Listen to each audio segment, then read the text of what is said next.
하나님 말씀 같이 나누겠습니다. 창세기 1장 1절에서 5절 말씀입니다.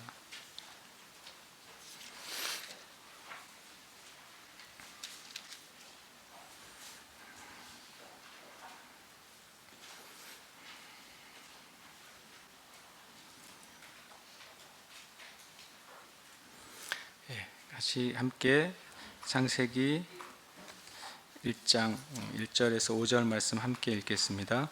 태초에 하나님이 천지를 창조하시니라. 땅이 혼돈하고 공허하며 흑암이 깊음 위에 있고 하나님의 영은 수면 위에 운행하시니라. 하나님이 이르시되 빛이 있으라 하시니 빛이 있었고 빛이 하나님이 보시기에 좋았더라. 하나님이 빛과 어둠을 나누사 하나님이 빛을 낮이라 부르시고 어둠을 밤이라 부르시니라. 저녁이 되고 아침이 되니 이는 첫째 날이니라. 아멘.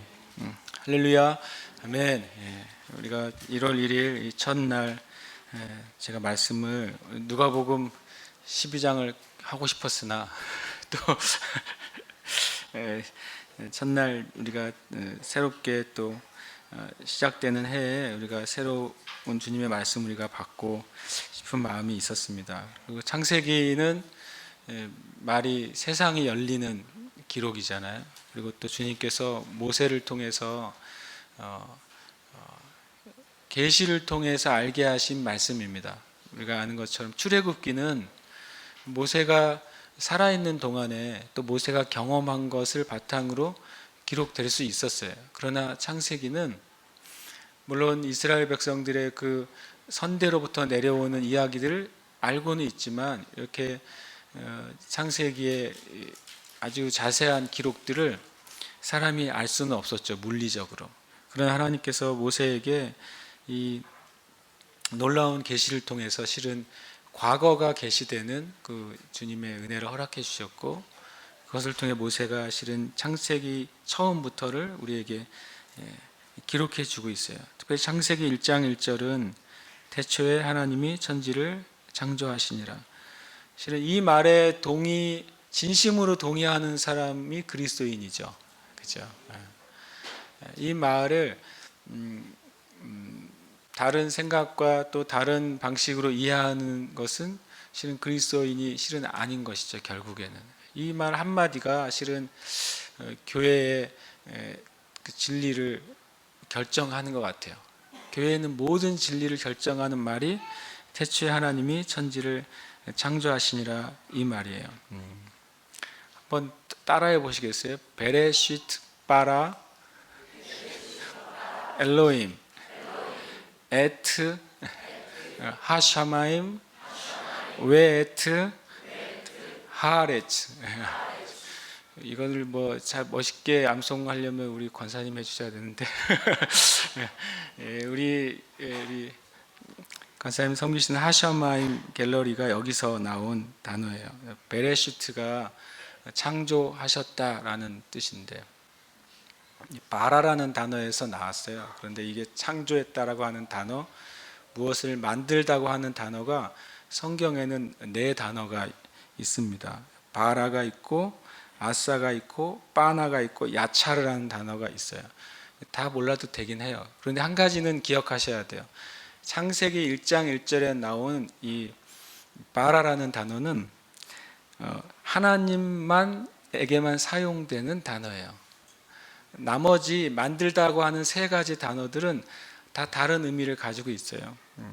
그래서 이 창조에 사용된 이 단어 바라라는 단어는 무엇과 다르냐면 우리가 보통 만들다, 개발하다 또 그런 모든 것과 다른 가장 근본적인 건 뭐냐면 바라는 무에서 유의 창조를 얘기해요.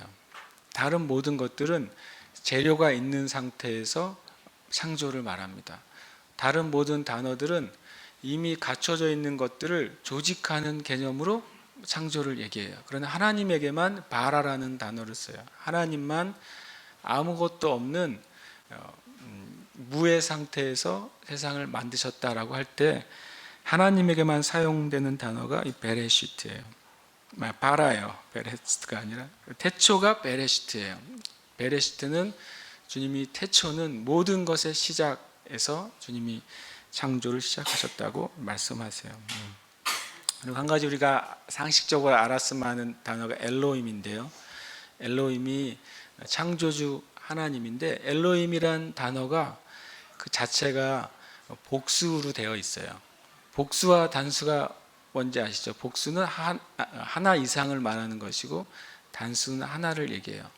만약에 그냥 문자적으로 말한다면 태초에 하나님들이가 돼요. 그런데 실은 창조하셨다라고 하는 말은 이제 히브리어는 모든 말에 수와 격이 다 들어가 있단 말이죠. 성과 수와 격이 남성 명사, 여성 명사 뭐 이렇게 되어 있단 말이죠. 그리고 또 말 자체가 복수인지 또 단수인지가 기록이 되어 있고, 말 자체가 주어인지 목적어인지 동사인지가 나와 있는 실은 너무도 명확한 언어예요. 그래서 하나님께서 왜 구약을 기록하실 때 히브리어를 사용하셨나? 그것은 하나님의 놀라운 그 계획과 지혜이시죠. 그래서 이 엘로힘이 단어 자체가 복수로 되어 있는데 쓰여질 때는 단수로 쓰여요. 왜 그럴까요? 하나님께서 삼위일체 하나님이시기 때문에 그래요. 하나님 안에 성부 하나님, 성자 예수님, 성령 하나님이 하나의 하나님으로 계시면서 그 안에 함께 사역하시고 함께 교제하시기 때문에 하나님이란 엘로힘이란 단어는 복수로 되어 있는데 그 단어가 사용되는 동사는 다 단수로 사용이 돼요. 굉장히 신비로운 것이죠. 이 엘로힘이란 단어 자체가 하나님께서 모든 것의 시작을 시작하셨다고 하는 것을 우리에게 말씀해 주세요. 그래서 아까 말했던 하샤마임이라는 단어는 그것도 그냥 복수예요. 그래서 하샤마임은 하늘을 의미하고 하에레츠는 땅을 이야기하는데, 원래 그대로 해석하면 이렇게 돼요. 하나님께서 하늘들과 땅을 창조하셨다, 이렇게 되어 있어요. 태초에 엘로힘 하나님께서 하늘들과 땅을 창조하셨다. 하늘은 하늘들로 해석을 해야 돼요. 왜냐하면 하늘들이 무슨 의미냐면 성경에 보면 하늘들의 하늘 이런 표현이 많이 나와요. 그리고 유대인들 안에 또 구약에서 세계에 대한 이해가 뭐냐면 하늘이 세 개의 3층의 형태로 되어 있다고 이렇게 믿는 것이죠. 첫 번째 하늘은 여러분과 제가 살아가는 보이는 세계를 말해요. 두 번째 하늘은 우리가 살아가지만 보이지 않는 세계가 있다고 성경은 말씀하세요. 그래서 성경을 그것을 공중이라고도 합니다. 그리고 또 다른 말로 궁창이라고도 해요. 그래서 그냥 만약에 우리가 자연계에서 표현한다면 첫 번째 하늘은 우리가 살아가는 대기권 안쪽의 하늘이라고 보통 말해요. 그리고 두 번째 하늘은 코스모스라고 하는 우주의 하늘을 말하는 것이죠. 세 번째 맨 위의 하늘을 헤븐이라고 그래요. 실은 헤븐이라는 단어를 우리가 쓰는 이 하늘은 실은 성경적으로는 스카이죠, 그냥. 성경에서 헤븐이라는 단어 쓸 때는 그것은 보이는 세계 너머에 하나님의 나라를 말할 때 헤븐이라는 단어를 써요. 세 번째 하늘이 하나님이 계신 영원한 세계죠. 그래서 그냥 사람의 눈으로 보기에 이 대기권 아래 사람이 숨쉬며 살아가는 하늘, 그 다음에 온 우주의 하늘, 그 너머에 있는 하나님의 나라의 하늘, 이렇게 세 개의 하늘을 얘기합니다. 그래서 사도 바울이 내가 놀라운 특별한 경험을 했는데 내 영이 몸 밖에 있는지 몸 안에 있는지 모를 정도의 그런 상황 가운데서 어떤 하늘을 경험했다고 그러죠?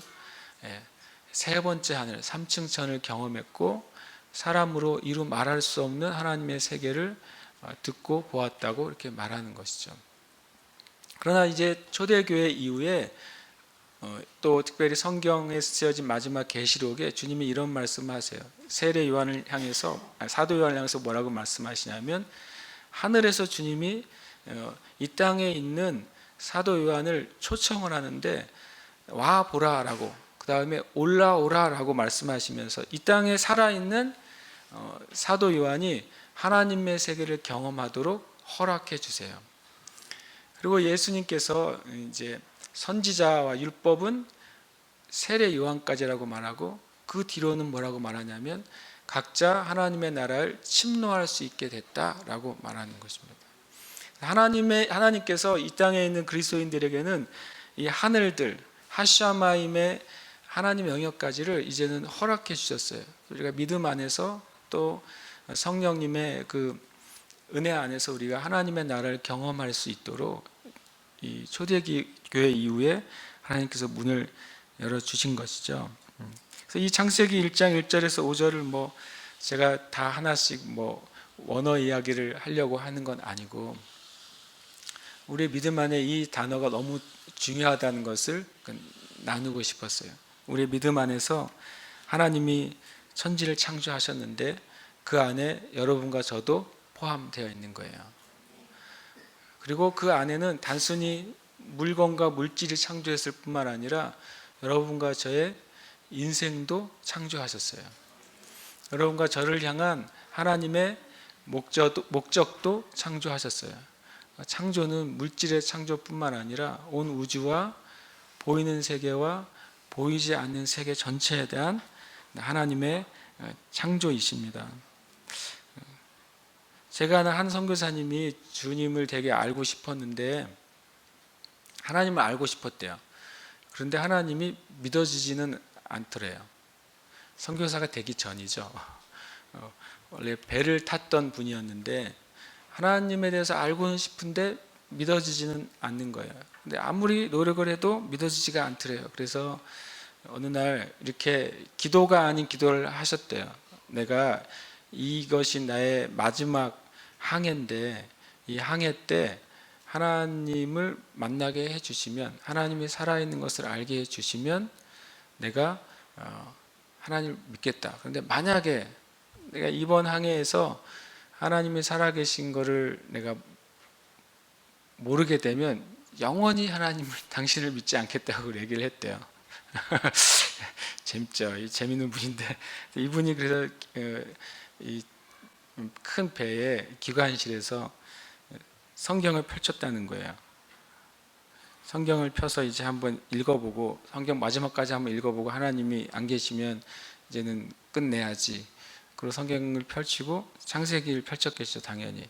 창세기 1장 1절을 읽게 됐어요. 소리를 내서 태초에 하나님이 천지를 창조하시니라. 근데 이 말 한 줄이잖아요. 이 한 줄이 이 사람의 심령에 딱 박힌 거예요. 만약에 이 태초에 하나님의 천지를 창조하신 게 사실이면, 그게 만약에 사실이라면, 그게 진짜 진실이라면, 이 세계에 대한 그게 명확한 표현이라면 그 뒤 말씀은 어떻게 보면 읽어보고 말 것도 없어요. 왜냐하면 이게 사실이면 자기의 인생과 자기가 가지고 있는 지식과 그동안 살아왔던 모든 것이 다 어떻게 되는 거예요? 하루 한 번에 뒤집히는 사실이잖아요.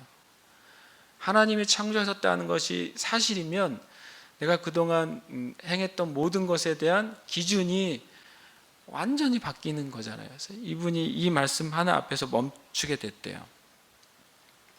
멈추게 됐고, 이것이 사실이라면 내가 그동안 살아왔던 것은 잘못된 삶이라는 것을 생각하게 된 것이죠. 그래서 그 항해 때 하나님을 만나요. 하나님을 만나고 그 하나님께 자기의 삶을 다시 드려요. 그리고 그 삶을 드리고서 하나님께 헌신하고 선교사의 삶을 삽니다. 우리 교회 박정원 집사님이 그 선교사님이 세운 단체에서 사역을 했었어요. 이 창세기 1장 1절은 여러분과 저에게 너무 중요해요. 뒤에 수많은 진리가 계시록 22장까지 나오지만 여러분 1월 1일 날 창세기 1장 1절을 꼭 붙잡으시길 축복합니다. 2절에 보면 이런 말씀이 있어요. 땅이 혼돈하고 공허하며 흑암이 깊음 위에 있고 하나님의 영은 수면 위에 운행하시니라. 어떤 책을 보니까 이 세상에 별의 수가 계산이 안 되는데 10의 32승계가 있대요. 10의 뒤에 동그라미가 32개 정도 있어야 그게 별의 숫자라고 하더라고요. 그리고 우리가 사는 이 재미있는 표현인데, 우리가 있는 데가 태양계잖아요. 태양계가 속해 있는 은하계가 있잖아요. 이런 은하계가 한 100조 개 정도 있다 그래요. 그건 이제 과학자들이 발견한 거죠. 과학자들이. 그리고 우리가 속해 있는 은하계가 제일 작은 은하계 중에 하나라고 그래요. 그러니까 사람이 한 1억 년을 살아도 그것을 다 셀 수가 없어요. 어느 일본 과학자가 계산을 해봤는데, 여러분 안 믿어질 계산 하나 알려드릴게요. 사람이 태어나서 밥 먹고 자는 시간 외에 1, 2, 3, 4 세면은 죽을 때까지 몇 가지 셀 수 있을 것 같아요? 한 100억 셀 수 있을 것 같아요? 일본 학자가 계산을 한 거예요. 수학자가 사람이 태어나서 한 90평생 산다고 생각하고 밥 먹는 시간, 잠자는 시간 빼고 하나 둘 세기 시작하면 1억을 못 세고 죽는데요. 셀 수 있을 것 같죠? 처음에 만까지는 쉬워요. 근데 10만이 되면 어떻게 되겠어요? 10만 1111. 그 다음 어떻게 돼요? 10만 1112. 10만 1113. 중간에 까먹으면 다시 갈수록 이 세는 게 길어지잖아요. 실제로 사람이 밥 먹고 잠자는 시간 빼놓고 계속 쉬지 않고 숫자를 세도 1억을 다 못 세고 죽는 게 사람이라는 거예요. 우리가 얼마나 유한한 존재인지 몰라요. 그런데 하나님이 온 우주 가운데 우리를 창조하시고 사랑해 주셨어요. 실은 우리가 이것을 하나님 나라에 가기 전까지는, 저는 그렇게 생각해요, 다 모를 것 같아요. 하나님의 사랑을 다 알 수가 없는 것이 하나님의 광대하심입니다. 2절에 보면 땅이 혼돈하고 공허하며 흑암이 깊음 위에 있고 하나님의 영이 수면 위에 운행하신다고 되어 있어요. 우리가 이 말씀들은 많이 들어서 아시잖아요. 근데 이게 굉장히 신비로워요. 제가 누구에게 질문을 했더니 그분의 믿음이 좀 헷갈려지셨어요. 제가 질문을 괜히 했나 봐요. 그래서 이렇게 질문했어요. 저기 형제님, 땅과 바다가 언제 생겼죠? 그래서 막 보더니 셋째 날에 생겼네요 그러는 거예요. 그런데 2절에 나오는 땅은 뭐죠? 제가 물어봤어요. 그렇죠. 땅과 바다, 그런 것이 언제 생겼어요? 뒤에 생겼죠. 그리고 태양과 달과 별들도 넷째 날에 생겼죠. 그러면 3절에 나오는 빛은 뭐죠? 라고 제가 물어봤어요. 그 다음에 이제 그분의 믿음을 제가 더 흔들어 놨어요. 그래서 태양과 별이 생긴 다음에 뭐가 생겨요? 24시간의 개념이 생기잖아요. 그죠? 그리고 달이 생기고 연이 생기잖아요. 개념이. 그렇죠? 그런데 5절에 나오는 밤이 되고 아침이 되는 기준은 뭐죠? 제가 물어봤어요. 그러니까 그분의 마음속에 많이 생각이 들기 시작한 거죠. 그분은 하나님 믿는 분이었어요. 근데 제가 깨트리고 싶은 게 뭐였냐면, 하나님의 말씀에 대해서 아주 작게 생각하는 거예요. 우리가 생각하는 땅은 몇째 날 생겼어 그랬는데 이미 1장 2절에 땅이 나와요. 그죠? 그리고 거기에 또 물도 나와요. 그렇죠? 분명히 물이 있다고 2절에 말하죠. 하나님의 영은 어디 위에 있다고요? 수면 위에 있어요. 빛이 있기 전에 땅이 있어요. 이건 제가 쓴 게 아니에요. 모세가 기록했어요. 그리고 이것은 모든 사람이 읽고 있는 거예요. 분명히 창조의 시작을 우리가 첫째 날 뭐가 생기면서 시작했다고 알고 믿고 있습니까? 빛이죠. 빛이 있으라 하심에 빛이 있었고 하나님의 보시기에 좋았어요. 그것이 창조의 첫날의 기록이에요. 그런데 창조의 첫날의 기록이 1장 1절에 안 나오고 3절에 나와요. 근데 2절에는 정말 신비로운 단어가 있는 거예요. 땅이 혼돈하고 공허하다. 원의 의미는 이렇게 되어 있어요. 땅이 질서가 없다라고 되어 있어요. 뒤죽박죽이 되어 있다는 거예요. 그다음에 하나님의 영은 어디 위에 있어요? 수면 위에 있다는 거죠. 모든 우주의 표면이 뭘로 되어 있다는 거예요? 수면이라고 성경은 말하고 있어요. 실제로 물이라고 기록되어 있습니다. 그래서 굉장히 신비롭죠. 물리학자들도 이런 얘기를 합니다. 우주가 뭐 몇백억 광년 전에 만들어졌는데, 빅뱅에 의해서 시작됐는데, 그 어떻게 놀라운 직관과 또 과학적인 사고로 그것을 깨달았죠.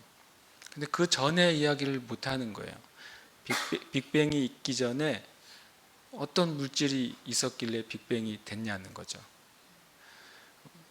빅뱅이 일어날 때 온 우주를 만들어낸 에너지는 어떻게 왔느냐는 거예요. 그것을 물리학자들이 해결을 못하는 게 아니라 손을 못 대고 있죠. 빅뱅이 사실이어도 빅뱅이 일어나기 전에 물질이 있었으니까 빅뱅이 있을 거 아니에요. 빅뱅이 사실이어도 우리가 다 아는 것처럼 에너지는, 무엇인가 일으키는 힘은 저절로 생기는 것은 없어요. 그렇죠? 에너지가 저절로 생기는 것은 우주에 존재하지가 않아요. 무엇인가 힘을 가해야 에너지가 일어나는 거예요. 그래서 그 존재에 대해서 물리학자들은 알고 있죠. 인격적이고 목적을 가진 존재가 하지 않고서는 우주는 발생할 수가 없다는 것을 양심적인 과학자들은 알아요. 불가능한 거예요. 제가 나누고 싶은 건 이거예요. 1절과 2절과 3절 안에 굉장히 많은 창조의 비밀이 숨겨져 있다. 하나님은 우리 이것을 통해서 어떤 것은 사람이 이해하고 터치할 수 있게 해주셨어요. 그러나 어떤 것은 사람의 한계 밖에 있도록 허락하셨어요. 왜 어떤 것은 터치할 수 있도록 하셨을까요? 그것은 뭐냐면 사람의 지혜를 넘어서 하나님이 가르쳐 주시는 것을 알 때 하나님의 존재를 경험하게 되기 때문에 그렇습니다. 그리고 또 하나는 어떤 것은 절대로 알 수 없게 만드셨을까? 그것은 하나님과 사람의 피조물과 창조자의 차이가 얼마나 큰지를 알려주시기 위해서예요. 심지어는 가려져 있는 것은 하나님이 보여주셔도 우리가 알 수가 없어요. 그것은 사람의 단어로 보면 완전히 다른 차원의 지식이나 다른 차원의 개념이기 때문에 실은 이해할 수 없는 것이죠. 제가 이해한 건 한두 가지만 말씀드리겠습니다. 태초에 하나님의 천지를 창조하셨어요. 이 태초는 시간이 있기 전입니다. 시간이란 것이 존재하기 전이죠. 이 태초는 물질이란 것이 존재하기 전이에요. 만약에 하나님이 물질이 있는 상태에서 창조하셨다면 하나님 이전에 누군가가 만들어 놓은 물질이 있다는 전제죠. 그래서 하나님이 전능하시지 않아요. 이 태초는 모든 물질이 있기 전에, 이 세상을 구성하는 어떤 종류의 먼지 하나도 존재하기 전에 태초예요. 하나님이 하늘들과 땅을 창조하셨어요. 이게 왜 비밀이냐면 하늘들이라 그랬잖아요. 하샤마임이 어디를 포함하고 있어요? 하나님의 영원한 나라를 포함하고 있는 하샤마임이에요.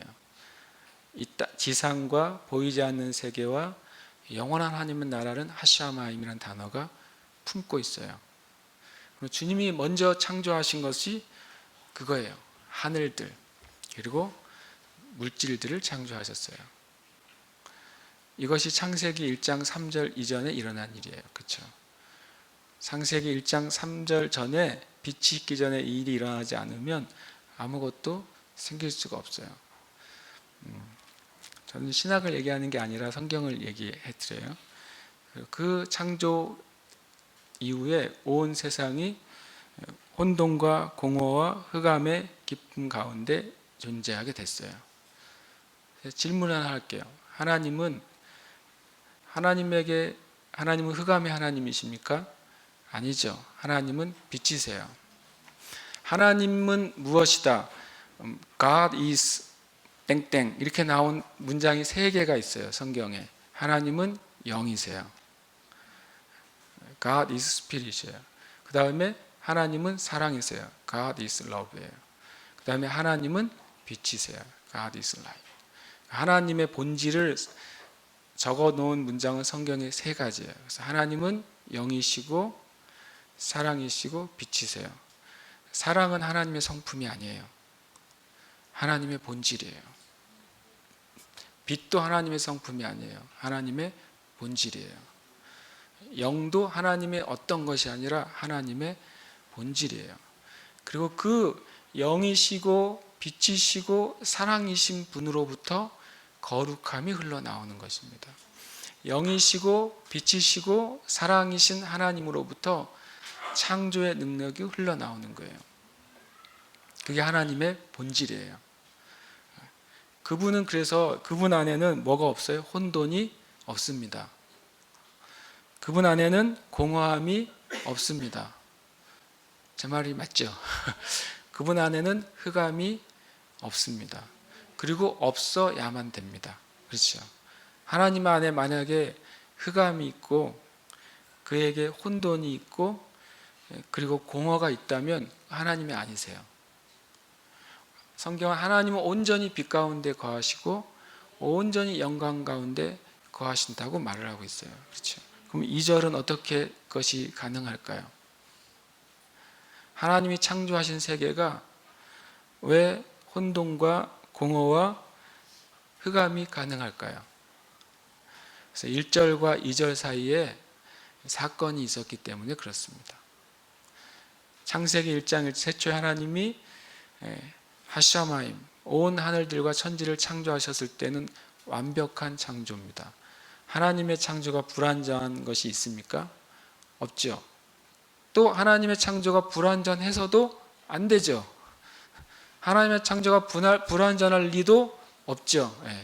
창세기 1장 1절은 완벽한 하나님의 창조예요. 완벽한 하나님의 창조. 그리고 창세기 1장 1절에서 또 말하지 않는 창조가 하나 있어요. 말할 필요가 없는 창조. 그것은 뭐냐면 천사들이에요. 제가 물어봤어요. 누가 천사들은 몇 날 창조됐을까요? 제가 물어봤더니 글쎄요 누가 그러더라고요. 창세기 1장은 우리가 인식하는 보이는 세계 안에서의 창조만을 보여주세요. 그러나 성경은 이 세계 보이는 세계의 창조 전에 누가 있었다고 말을 합니까?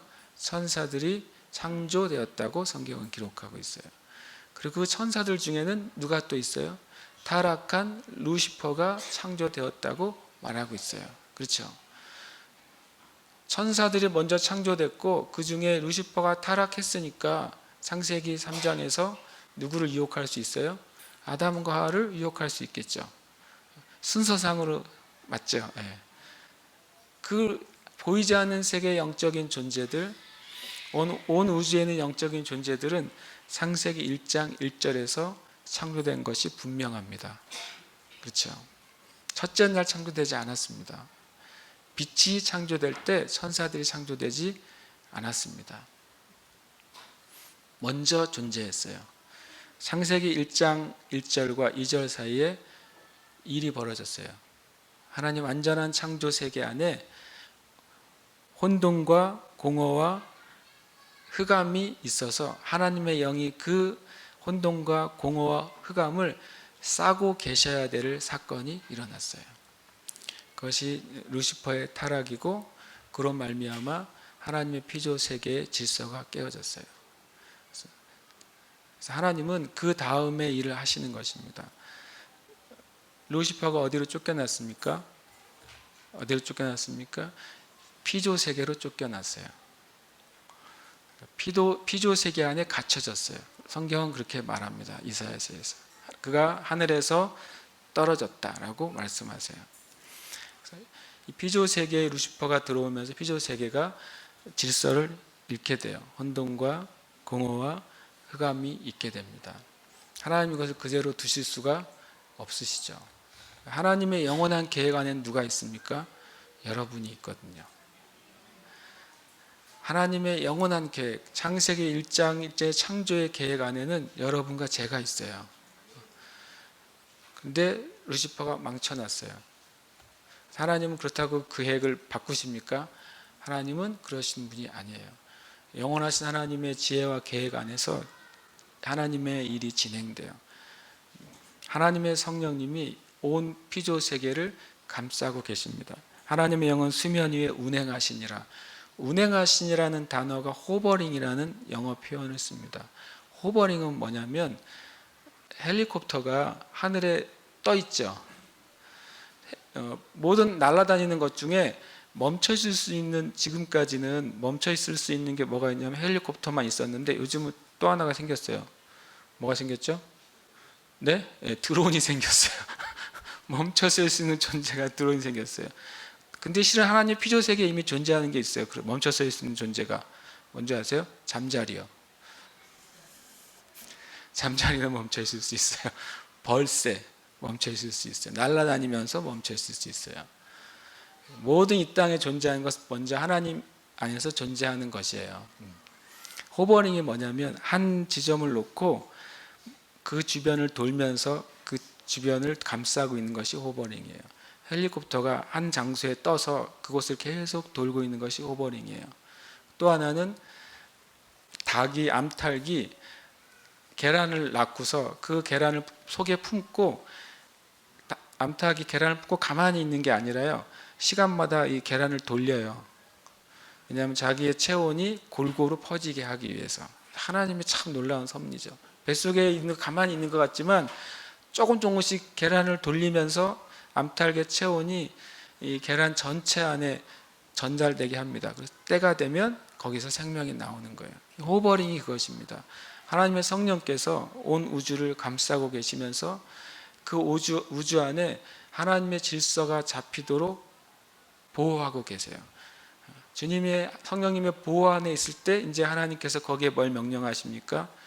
빛을 명령하세요. 그러면서 흑암과 혼돈과 공허가 있는 하나님의 모든 우주 세계 안에 질서가 시작돼요.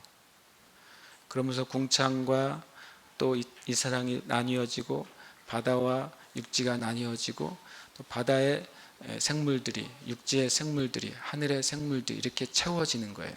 그리고 하나님의 마지막 계획에는 누가 있습니까? 여러분과 제가 있어요. 오늘 여기까지만 나누고 싶어요. 하나님의 창조의 모든 계획 안엔 여러분과 제가 있어요. 하나님의 창조의 목적이에요. 마귀가 그것을 망가뜨리려고 했어도 그것을 막을 수 없었어요. 다시 말씀드리면 온 세상의 마귀가 하나님의 일을 방해해도 여러분이 이 땅에 존재하는 것을 막을 수가 없었어요. 마찬가지로 이 세상의 온 우주 마귀가 여러분의 삶을 망가뜨리려고 해도 여러분과 제가 하나님을 의지하는 한 그것은 망가질 수가 없어요. 1월 1일 첫날 이 태초에 하나님이 천지를 창조하신 그 진리 안에 우리가 거하고 우리의 삶에 하나님의 창조의 모든 계획이 성취되는 2017년 되시기를 축복합니다. 기도하겠습니다. 우리가 시간 함께 기도할 때 하나님, 제 마음 안에 창조의 섭리, 창조의 신비를 깨닫게 하여 주시옵소서. 또 지금 내 삶을 향한 하나님의 그 창조의 목적이 온전히 성취되게 하여 주시옵소서. 2017년 주님과 함께 시작하게 하시고 주님과 함께 전진하는 한 해가 되게 해 주시옵소서. 우리 같이 기도하겠습니다. 살아계신 주님, 주님의 이름을 찬양합니다.